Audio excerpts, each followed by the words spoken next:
Don't mind the pimple patch. Yes.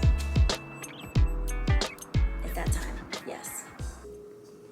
Hey boo, it's Sydney Madden. Welcome back to the vlog. Welcome back to the channel. I'm so glad you're here.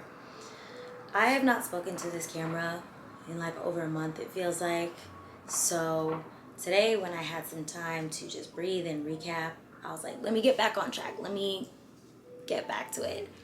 We have so much to catch up on, for real. Right now it is mid-September and you can feel that crisp in the air, that change of season happening, the leaves turning, calendars getting more booked and busy and stuff. It's that in-between time when you wake up in the AM and it's like 60 degrees, but then by noon, 1 o'clock, it's 80 degrees, so it's kind of hard to dress for. Yeah, that's what we're at right now. And don't mind me, I'm gonna be holding this Ame Cole for dear life because it's probably the last product I'll ever get to see from her. This is the lip treatment oil in the color Romance. So like a nice burgundy plum ting. I really like it. But yeah, we got a lot to catch up on. Did I say that already? In the last month and a half, it's been Fashion Week, freelance projects. I had my wedding. Yes. So we had our wedding in New York, in Brooklyn, late August. It was a beautiful, chic, luxe, vibrant, sexy time. I'm so happy with the way everything turned out. I'm so happy with the amount of love and community we felt enveloped and surrounded by for the whole weekend. My dad flew in. Kevin's family from all over the country flew in, and I just felt so supported and really, and I know I said in a previous video that I rebuked the idea of stress. I'm not gonna lie, the last few days leading up to it, things like family drama or people dropping out, I did not believe it when people said people will drop out the week of your wedding or even the day of your wedding, but yeah, they really do. They really do. That happened. It's like one of those things where you are dealing with so many components at once that it kind of irks you. It also makes you realize other people's lives are not contingent upon this moment in your life. Life is gonna life. Extenuating circumstances are gonna happen. So it was one of those things where you feel let down, but then immediately you bounce back because you're so grateful for all the love that you are being surrounded by. So that was that. My hair looked sick.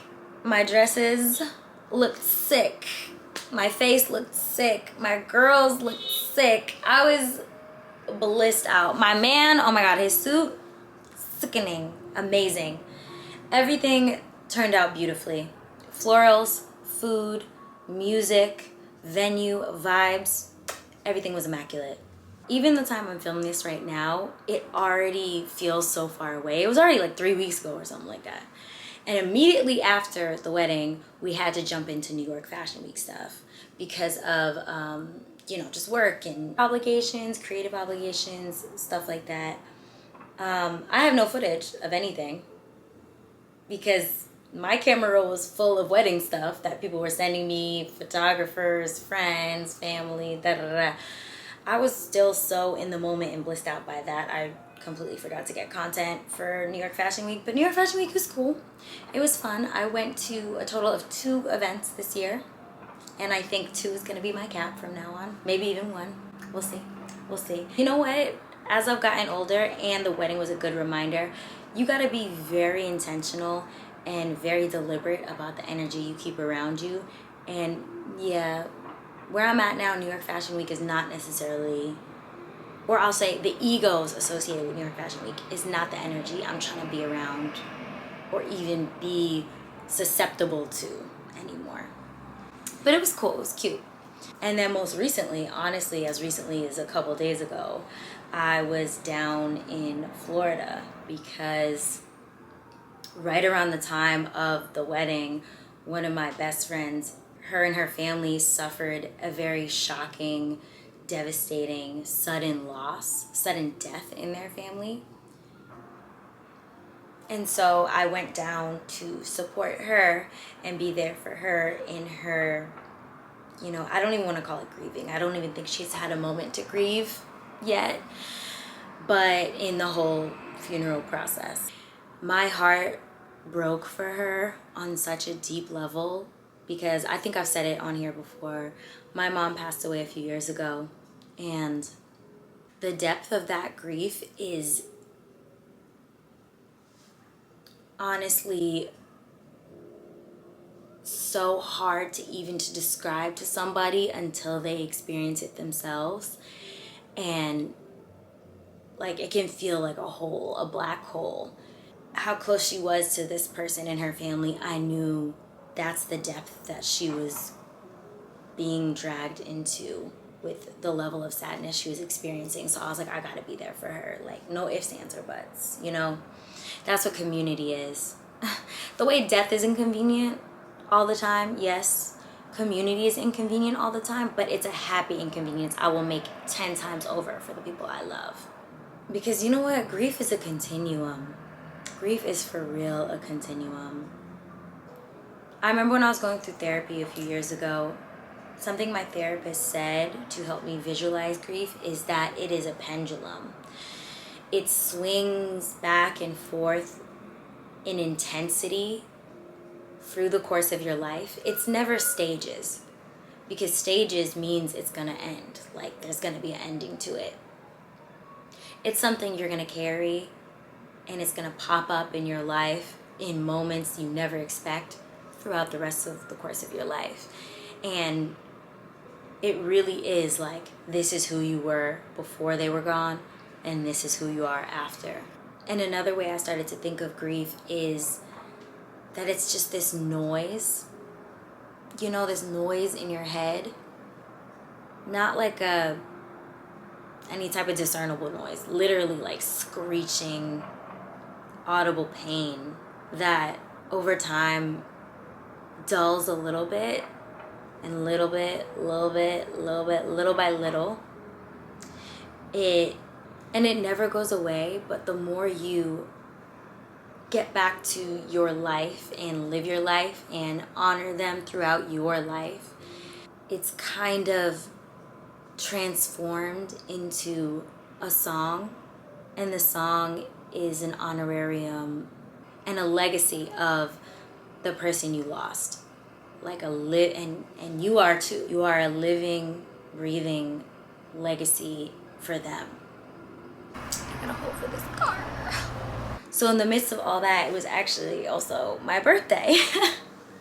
Virgo season. I swear, the older you get, is everything, everywhere, all at once, truly. Okay, I feel like events-wise and what's on my mind-wise, we're caught up. Looking forward, like I said, I was supporting my friend in her moment of need on my actual birthday. So coming up this week, me and my people here in New York, they're gonna help me celebrate my birthday. I don't care that Virgo season is over, okay? Virgo season is a lifestyle. Virgo season is year round. So these beautiful flowers are from my husband. We're doing a few cute, fun, quintessential New York things this week. Like getting my nails done. I'm going to a networking event for Black people in TV, film, production, marketing, that space. It's called the Double Down. It's a smaller networking event, which I really love. I love small networking events. And then, yeah, we're doing some quintessential New York things. My girl is taking me out for drinks. We're doing a jazz night. Me and the husband are going to a play at the Shed. We're gonna do some bike riding in Central Park. It's gonna be a beautiful week. It's gonna be a beautiful fall week that only New York City could give me. Also, I love Studio Ghibli, but I've never seen, hold on. I'm a big Studio Ghibli fan, but I've never seen Howl's Moving Castle. I don't know why I've never seen it. But September is always Ghibli Fest week at a bunch of theaters here in New York. So we're gonna go see Howl's Moving Castle in theaters earlier this week. So yeah, this whole week is gonna be giving cute, fun, cultured, bougie, quintessential New York, which I love. And yeah, with that said, I'm gonna take you along with me for some of it. Let's go. I was in the air front of beginning, even if it wasn't mine. Scared to admit my shortcomings, like an overdraft and missing fair. Planning quicker than we started. Evidence we miss, and I'm not more in love with you. Miss something wrong with me. I like the way you squeeze your face, trigger me right when I need it. You wrong, but I can't get on without you. It's a shame, and I can't blame myself. Keep loving you, do it. All that I know is mirrors inside me. They recognize you. Please don't deny me. It's different, it's different, it's different, it's different, it's different, it's different, it's different. It's different when I'm sitting here alone all by myself. It's different when I think you might be with somebody. Okay, where are we going, babe? You mean where you going? Mm-hmm. Where are you going? Right now I'm headed into Manhattan to meet up with my bestie because she's taking me out for my birthday. My birthday has been such weird energy this year. It's been everything everywhere all at once. Very busy, but this is, I think, one of the only nights that is actually dedicated to just me and her date night, girl time. So I'm excited. She really wanted to take me out for something. We're gonna do a little jazz night. I found a cute cocktail bar to go to before, and we're gonna have a catch-up sesh. First, we're going to Obvio Bar in Midtown, and then we're gonna head uptown by, what is it, Columbus Circle? For a jazz night.